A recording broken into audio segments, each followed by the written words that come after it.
Tess. Drive, Tess. Just drive. Hands on the wheel, holding on. Don't stop. Don't think. Don't cry. Drive. Midnight on the dashboard clock. High beams cut what can't be seen. Trees rake branches past in periphery. Blink against what's blurred. Hold on. Hold everything together. Oh, God, there's blood all over. Don't look at it. Don't look at your dress. It's dirty, wet, ripped to rags. Your heels. They're gone. Where are they? Handbag, iPhone, missing, lost. You can't go back. Can't ever go back. There's a light through the trees to the right of the road. A house set back in the woods. Pickup parked in the front drive. Living room curtains drawn, but a lamp's on. The glow from the TV, aquamarine. Someone home. Awake. Help. Scream, help me. Scream it. Drive. You haven't gone far enough yet. You don't know how far is far enough, so don't slow down, don't pull over, don't go for help. That sound you're making, stop it. That shivering, teeth chattering, make it stop. Tonight will never be over. He said stupid girl before it happened. I was in the trees, walking to my car. I didn't take the well-lit path to the parking lot. I wanted to feel the last of the twilight coming down through the tops of the pines like a long-held breath exhaled. Behind me, the fundraiser gala was just transitioning to full-on party in that impossibly immense mansion and its grounds. I walked, but my heels were an obstacle. Yes, that's what happened. I slipped them off and carried them in one hand like I've seen women do in movies, heels dangling from the fingertips at an angle like an empty glass of champagne. I was cold in the low-cut, too short black evening dress I was wearing, but I didn't mind. The cold was what I needed. A hit of clear-headedness that delivered me back to myself after all the troubling, unsettling things that had happened earlier. My feet pressed down on pine needles, twisted twigs, little rocks, all sharp, painful. I went slowly, moving from tree to tree, resting my weight on one trunk, then hobbling lamely to the next. I was probably not okay to drive home, but I intended to sit in the car for a while and listen to music and sober up. The man was there suddenly. He was in front of me in the near dark, standing so still. I thought it was just a stunted, misshapen tree, and then his head moved slightly, and what light was left in the nightfall shivered across the circles of his glasses and died. I stumbled backward and nearly fell over, finally dropping to one knee. "Do you need some help?" he said. His voice was loud, like a shout, and there was an eerie straining to it, a withheld surge, emotion forced out flat. I saw his hand move, taking something out of the pocket of his bomber jacket. He said, "It looks like you really need me right now." I knew what was happening. I was far enough away from the mansion, out in the trees, out in the dark, that no one there would hear me if I shouted. No one would ever know what was taking place. I couldn't outrun this man, not without shoes, not in this ridiculous tight dress. I was alone, helpless. I felt tears in my eyes. He made a strange sound, a laugh that was choked back into a breathless, swallowed sob. "Here," he said in that constricted voice. "Take my hand." He moved forward, and in his outstretched hand, there was a long, black-bladed hunting knife. Realm presents Dark Heights, Episode 1. Not stupid. I'm not. There's plenty of stupid girls around. I went to high school with several hundred, I should know, and I'm not one of them. Every day of high school was an extended lesson in alienation, ending with a pop quiz in apathy that I aced every time. All right, I didn't go to university or college after high school. I didn't pursue any ambitious dreams of becoming a doctor or scientist or professor of humanities. But I had my reasons, and being stupid wasn't one of them. I left Park Heights for a year after graduating from high school. Then I came back. I got a job at the Green Machine, an organic grocery store right at the center of town on Beach Boulevard, next to Crazy's, the town's vegan diner. The owner of the Green Machine, Mona Wrightson, is a friend of my mother's, so it wasn't hard to ask her for work. I think it was always unsaid that I would have a job there if I wanted one. I had my own car, my mother's car, the 1995 Buick Roadmaster Estate station wagon that refused to die no matter what we did to it over the years. I've observed more than one adolescent milestone in that car. What Mona really needed when I asked her for a job was a delivery person, since she had started offering grocery delivery service a few years before, and the demand had kept growing. So that's what I ended up doing, back in the town I grew up in, living with my mother again in our old house. I became a veggie delivery girl. It started out as depressing as you would imagine. I picked up the packages from the loading bay behind the store, chucked them into the back of the Roadmaster, got lost over and over again even though I had grown up in Park Heights and thought I knew the town as well as anyone, was late for every delivery, and every customer complained to me in ways I could never imagine or anticipate. These avocados aren't ripe enough, except for this one, which is overripe. Or, you always give me too much spinach, so I'm sending back all of this spinach, and I'm canceling this service. People can be irrational. But I soon found my footing in the job. I found my way around. Park Heights is actually easy to map out. Beach Boulevard is the snaky centerline of the town. Most other streets radiate out from it.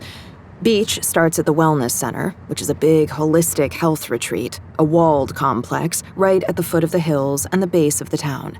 Then it ascends, through many lazy switchbacks, the slopes of a few hillsides, until it becomes the main drag about halfway up, climbing even more steeply after that to gain the top elevation, Summit Estates, a gated community with views south to Santa Monica, the Pacific, and east to LA. Going west from the estates, just before the hilltop where Summit Drive dead ends overlooking Topanga State Park, there's a private property set way back behind a gatehouse. It's called Arson. There are letters cut into the stone gates spelling it out. Private tours go through there sometimes. It's an historic mansion, built in the 20s, I think, maybe earlier. People do live there, too. A billionaire's family. The Severins. It's a beautiful town, Park Heights. There are always famous people moving here to start a family, moving away when their marriages end.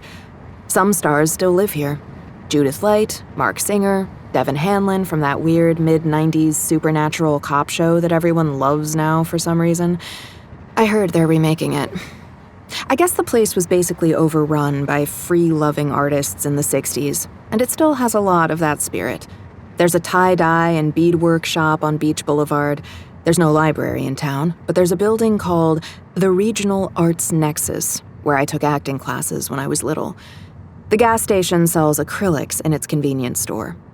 All over Park Heights, colorful houses sit tucked away in overgrown yards where hooped metal sculptures rust out front in the uncut grass.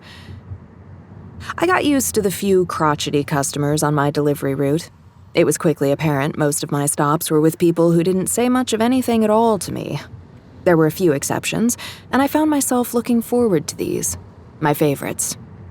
Mrs. Markova was at the top of the list, a crazy hyper-Russian lady who always offered me vodka to get me to stay a little longer and talk about sex. Not that I had much to contribute to that conversation. The Green Machine started delivering lunches to the Wellness Center, and I talked a lot with Nazreen, who worked the reception desk. Then there was Mr. Lamont, who'd lost his wife a year ago and was quiet and kind and sad. There were Jenny and Karen, a lesbian couple who ran one of the local B&Bs. They tipped so well I had to start refusing their money. There was Kevin Cho's mom. I don't know her name, but I went to high school with Kevin. And every now and then when I made a delivery, he was at home, and we reminisced. My work days became habitual. I usually grabbed a bean breakfast burrito from Crazy's next door to the Green Machine before my shifts, and finished the day off with a jumbo smoothie to go, also from Crazy's. Sometimes I sat in the 50s-style interior of the diner for a while, reading.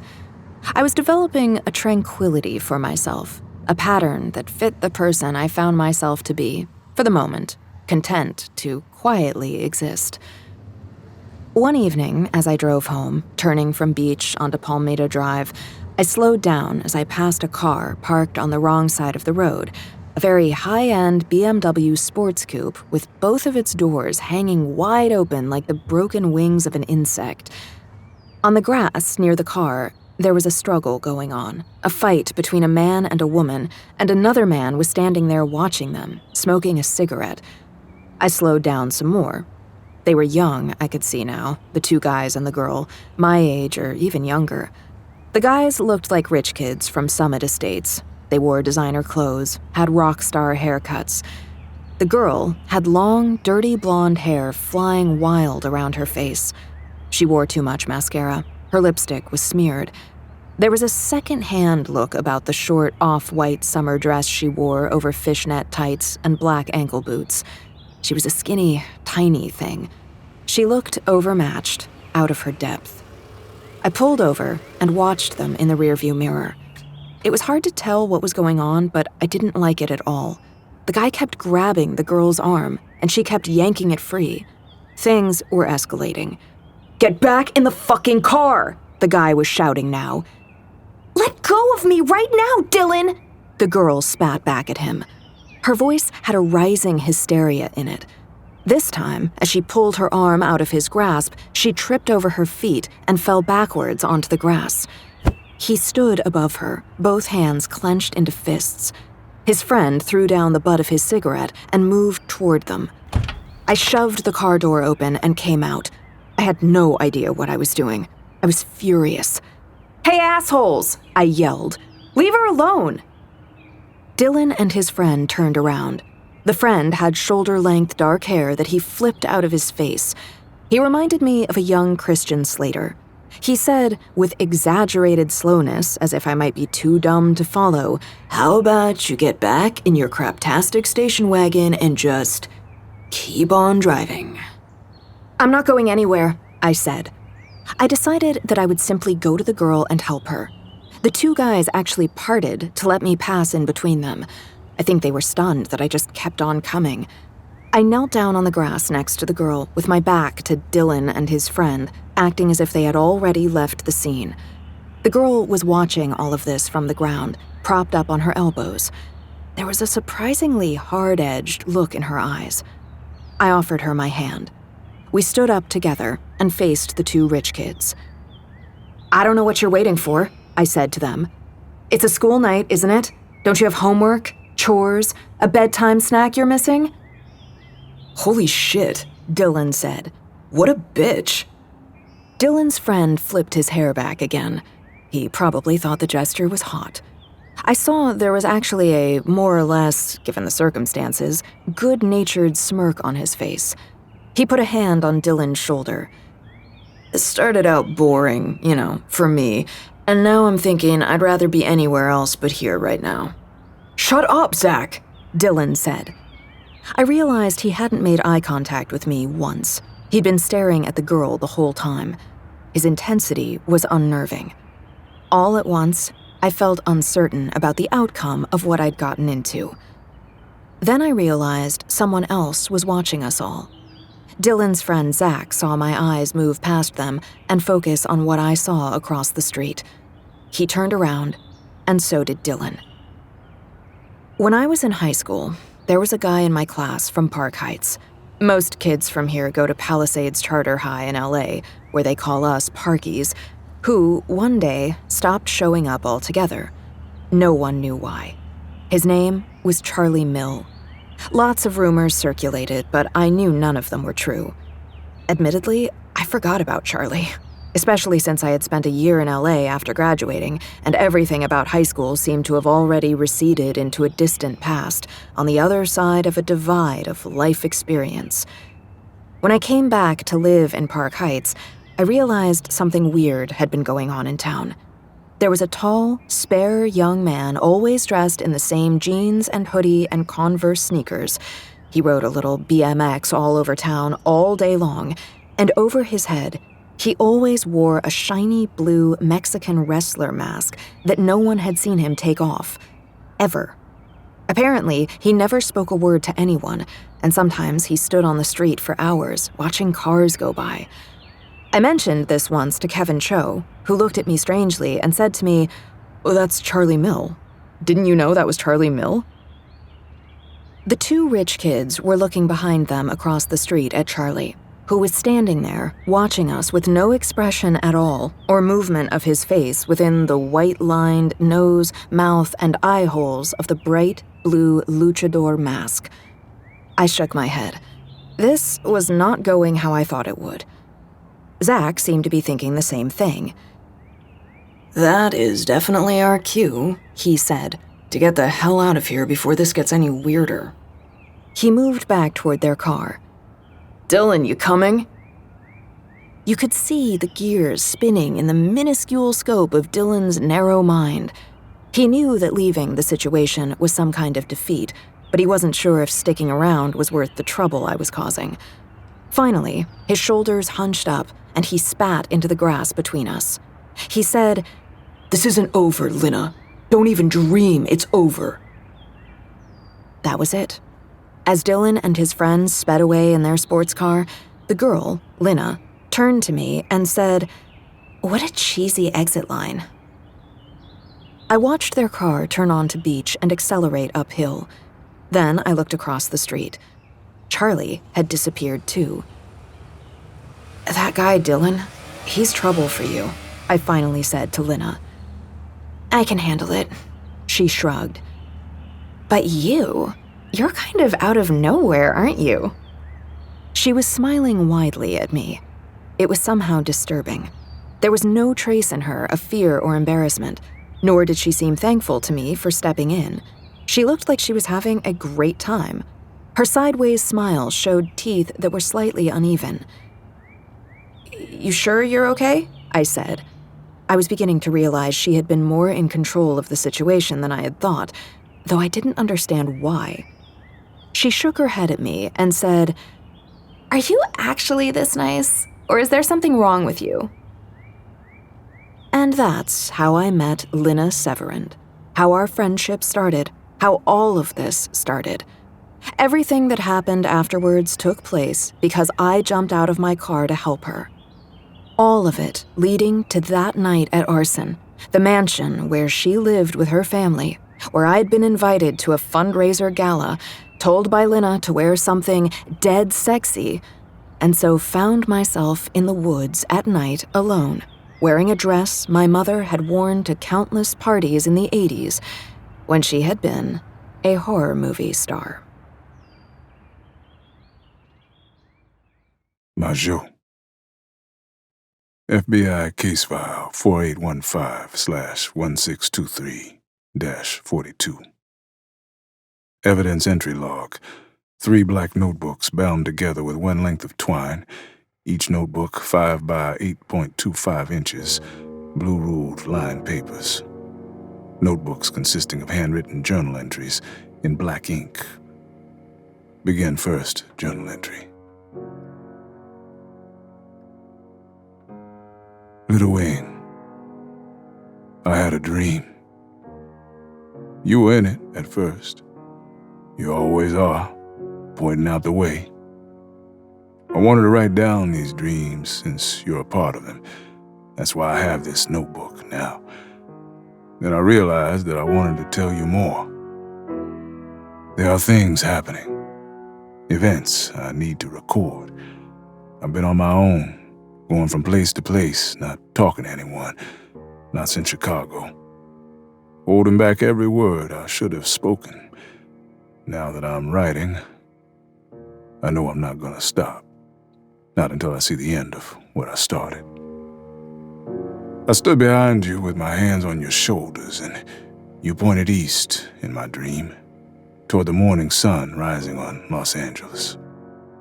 A black sun, occluded, giving no light, no heat, veiled by smog, the color of light pollution, sodium vapor orange. The city around me was empty, quiet.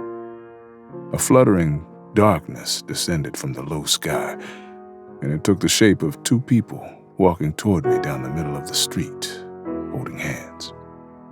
A white girl with long, loose blonde hair and what looked like her twin brother. They had nearly identical faces, both of them. Beautiful, otherworldly, heartbreaking. The brother stopped and let go of the girl's hand. She came closer to me, and she was about to speak. With a dreamer's presage of certainty, I knew her words were about to reveal something terrible. A truth that was a horror, and I would be changed. And the world would be changed. I woke in my hotel room beyond the middle of the night and packed my things quickly into the pink Hello Kitty backpack, setting out on foot at once. It was silent and still around the Motel 6 in San Dimas, all the world here still asleep. A shadow lingered in a doorway. It could have been an echo of someone deceased that night. It could have been a manifested aftershock of intended malice or committed violence. I briefly considered turning back to expel it, but I did not. Walking then, keeping no destination in mind, only west, the opposite direction of where, in the dream, you had told me to go. I can't follow you, Little Wing. You know that. I have to find my own way forward. In some cities, I present as a gentleman to be respected and left alone about my business. In others, people see me as a menace and cross the street when I approach. In Los Angeles, I seem to pass as a homeless man, which is disconcerting. There might be something wrong with my hat. Its name is Untitled. I think it might be losing its luster these last days, and that's no surprise since I've kept it a long, long time now. I can't exactly control its effect. When I interact with an individual, Untitled gives them a version of me that's something ideal, something they want to believe is true. When no one's paying attention, maybe someone glances at me when they drive by, and Penpon generalizes, drawing on the attitudes of the locality. It was dispiriting in L.A. when some folks I walked past cast me looks of pity and disgust. But if I had thought about it, passing as homeless served me just fine. Unknown, unseen, lost on purpose.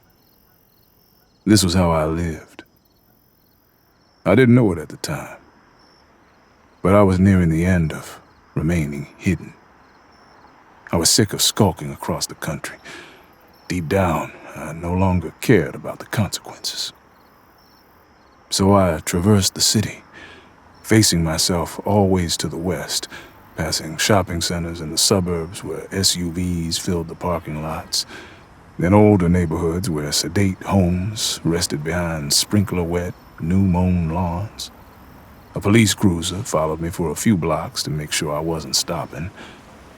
Then the inner city, where other homeless men tracked me as I crossed their territories. Finally, I gained the downtown, where I was one forgotten pinpoint of humanity among the many thousands. I was weary from the day's walking, from months of walking. The morning had come and gone, the afternoon. Again, it was evening. The setting sun swam through lakes of red gold in the mirrored sides of skyscrapers. There was a courtyard amid the downtown towers. Low walls of polished granite bound a public space where small trees and quaint flowers grew in rectangular planters. A riverine flow of pedestrians was endless in both directions beneath the palm trees on the street-side promenade. I came to a stop here. Looking straight up, I could see the tops of 5 skyscrapers appearing to bend toward one another from a trick of perspective. Here, at the center of these 5 Yggdrasil towers, spanning earth to sky, in this place, a concatenation of countless different energies would conceal any workings of my own. I set my backpack down and unzipped the main compartment, took out the folding table I use for cards, extended the legs to make it the right height for standing. From the left inside breast pocket of my suit, I removed a deck of true cards and unwound the thin snakeskin strap that held them together. I dealt the standard deck out onto the table, gathered, sprang them from left hand to right, redealt them as tarot cards in a Crowley configuration. The simple action of moving the cards on the table, changing their nature from trick deck to tarot, would likely generate enough magical tension in the area to draw someone in. Sure enough, a tourist couple found themselves diverted from the rest of the pedestrians passing by, the wife pulling on her reluctant husband's arm. In her eyes, I saw an adventurous spirit overcoming reticence. Her appraisal of me was, surprisingly, almost entirely composed of anticipating the pleasure she would receive from having her fortune read. Her husband's eyes held mistrust and annoyance, with a far edge of fear that it was a latent racial bias he probably didn't even know he possessed. "How much to read my cards?" the woman asked me. Her accent was pure Nebraska Midwest. I'm not sure why, but no one wants card tricks anymore. It's something I've noticed. Lately there's an uncertainty in people, and they need to see a validating reflection of themselves more than they need the opening into wonder that a good card trick can initiate. I began my piece. On another day, I might have allowed some Creole vocabulary and inflection into my performance, but just then I thought better of it. Something about being perceived as little more than living detritus all day long had affected me, made me angry without realizing it. You know, I studied at the fucking Sorbonne, excuse my language. I am no gutter trash. I spoke with a stage magician's mastery of possibility. The reading is free of charge. However, you may pay what you feel is right once you're sure I've given you a glimpse of the beyond. The husband rolled his eyes at me like a 13-year-old girl, yet the wife came forward to the table, already wrapped. Such was her enjoyment that I could already feel my weariness subsiding. "Would the lady wish to ask a question of the cards?" I asked. "Or seek to understand the past, or sweep aside the shroud of time and look into the future?" "Oh," she said. "My future, please." I pointed at her hand, then pointed at the deck of cards. She didn't understand. "You may split the deck to begin," I cordially said. She reached over the flimsy, scratched plastic surface of the folding table and handled the deck hesitantly, dividing it into two sections. I tapped on the top card of both halves, making sure the woman's touch and intention had changed and settled the cards into their tarot suits and arcana. I made the deck whole again, then dealt the cards out slowly, so the woman could watch each one revealed until the Celtic cross was finished. "Oh, wow," she said. "These cards are beautiful." She looked from the table up to me. "Where are they from? I don't recognize some of them." "This is a 52-card Triomphe deck. In fact, it predates the tarot," I explained. "What's that one?" she asked, pointing at the card in the upper right, last position of the Celtic cross, which represented the outcome. "It's called the Fountain," I said. "In this position, it means inspiration and creativity." The card depicted a pastoral of forested green. An obelisk-shaped boulder stood in the center, canted toward the upper left, revealing a gush of white water that trickled down toward the lower right into a rippling pool, where a red fox and a black dog lapped up their fill. I continued, hearing a strangeness come into my voice as this working of magic we were a part of now took over the words I spoke.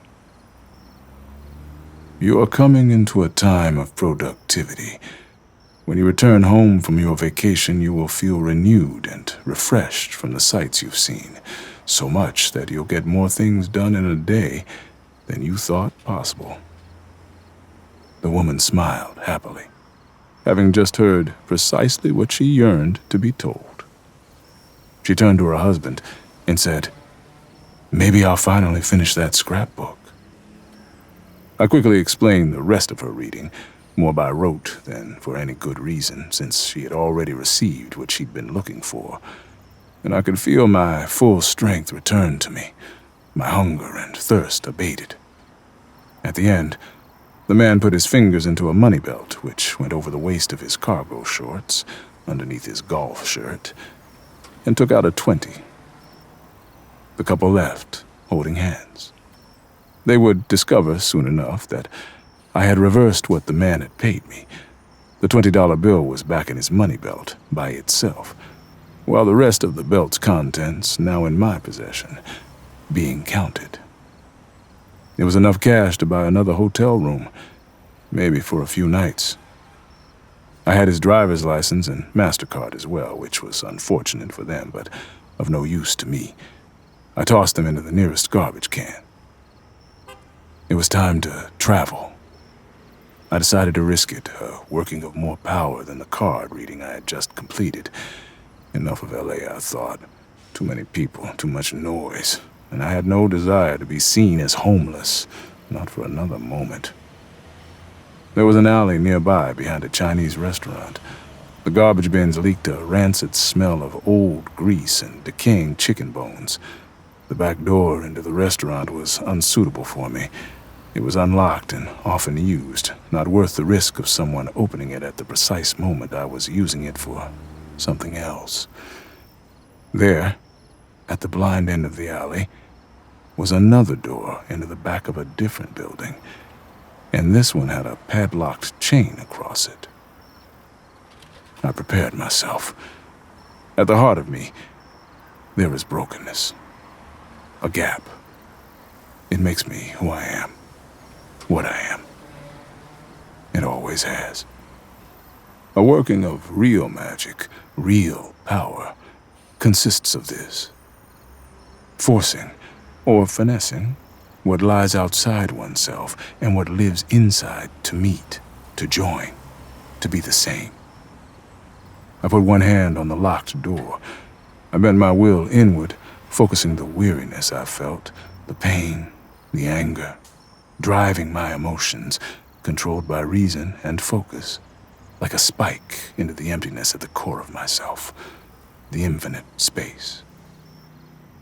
And an opening dilated, inside my mind and outside, in the world. I went through it. Admittedly, it was careless. I knew better. The card reading would have remained unseen, unfelt in the center of the city. Not, however, the working I had just done. I traveled. I did not know where I was. No time had passed, only distance. I was outside the back door of some kind of store, closed for business. There was a small, empty parking lot bordered by the beginning of a deep green tangle of underbrush and trees. I had held in my mind two simple ideas. West, a hotel. I went around to the front of the building, which was a strip mall on the main street of some moderate-sized town. I thought I might be up in the hills west of LA, since the strip mall had a few artsy shops in it, and the main street had a decent upward slope. The cross streets had signs reading Beach Boulevard, the main street, and Leaf Avenue, which seemed to lead downhill toward houses. Beach and Leaf, I thought, feeling a coolness in the names like shade gained in midday heat, a welcome respite after the press of energies around me in Los Angeles. On the other side of Beach Boulevard, there was a motel. Beneath the neon letters of the motel's name, the Evergreen, the no in the vacancy sign was unlit. The main office was thankfully still open at this hour. A tall and narrow-shouldered man with thinning hair combed forward between graying wisps was folded like origami into the cramped space behind the motel office front desk. His name tag said Gary Cooper. He smiled with a friendliness that caught me off guard at first. Unpenpan still worked, I thought with relief. Whatever the man saw me as being, it wasn't homeless. He saw my gaze linger on his name tag. "Yep," he said. "It's my name, all right." I said, "I was hoping one of the maids was Brigitte Bardot." "We do have our share of celebrities around here," Gary Cooper said. "Do you need a room? For instance, there's Barbara Bellamy. She lives just up the road, in fact." "Just for one night, thank you," I said. "I don't know who that is." "I'll need a credit card for incidentals. Barbara Bellamy was in those crazy horror movies in the 70s and 80s made by that weird German director who was murdered." "I only use cash," I said. "If I can put some down for a deposit." "I don't watch too many movies. Not these days." I grinned. "Love the classics, though." "That makes sense since you mentioned Brigitte Bardot and not, say, Julia Roberts or Jennifer Lawrence. My wife and I watch a lot of movies." He pointed at a small TV that was ensconced behind the counter. "Passes the time. I didn't see you drive up," he pointed out. "No car." "Any luggage you need help with other than the briefcase?" He nodded toward the pink Hello Kitty backpack I had unshouldered and sat down on the floor next to me. "No luggage." Gary Cooper shrugged. "Cash will be fine. You're my only guest tonight." He considered what he had just said. That sounded like a line from the movie Psycho. "Yes, it did," I said. He took a sheet of paper that a printer had just produced and passed it to me over the counter. "All your information there, please. The rate's at the bottom if you want to initial that, plus 50% for the deposit, which is refundable as long as you don't smoke in the room. Total is next to the rate right there." I noticed a brochure on the countertop and took one, pocketing it. I handed over nearly all of the money I had obtained from the tourist couple in L.A., as well as the information sheet, filled out. Gary Cooper looked over the sheet. "Mr. Gabriel Majot," he said, reading my name aloud. "Sounds French." "Louisiana," I said. It's one of the main reasons I rarely stay in hotels. I'm not capable of writing down a false name. I just can't do it. I can't even type one into a computer. If I write or type a false name into a place where my name is required, my real name appears there instead. Someday I'll tell you why. It's a good story. Gary Cooper put the keys to the room on the counter, and I took them. As I was leaving the office to walk down the front of the motel to the room, he called out to me, "Mr. Majot?" I turned to look at him. "Great fedora," he said. "The worst thing that ever happened to men is hats going out of style." I touched a finger to the brim of Unpenpan. "Thank you, Gary Cooper. Good night, Mr. Majot." In the room, I took the brochure out of my suit pocket. What to do in Park Heights. I set it aside without reading it. I wouldn't be in Park Heights long enough to do much of anything. That night, I had another dream, but I always do when I'm sleeping in a bed. You weren't in this one, Little Wing, but the beautiful teenage girl and her brother, I had dreamed about them the night before, appeared once again. I was outside. It was nighttime. There were many people around, dressed in formal attire, drinking wine and champagne. A string quartet played upscale renditions of pop songs. The party was situated in the grounds of some kind of estate.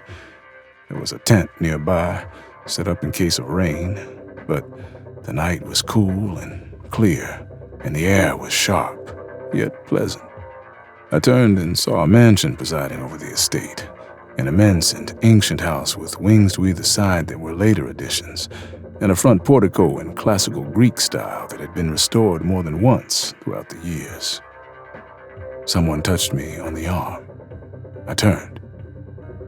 It was the girl.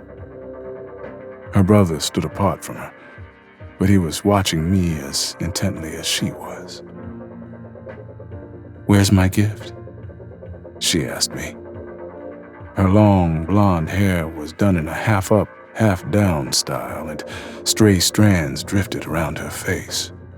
The dress she wore was old-fashioned, something from the 20s, a black and gray flapper's dress that seemed more suited to a costume party than the black tie formality that everyone else here had observed.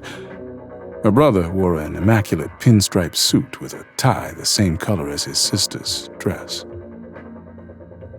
"I don't have anything for you, Lena," I said to her. I didn't think it was strange that I knew her name. She shook her head. "You know that's not true." Her brown eyes were soft, coy. Her smile was vicious. I received what she said as a threat.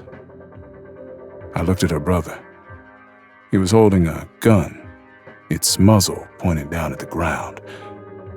He was waiting to see what I would do next.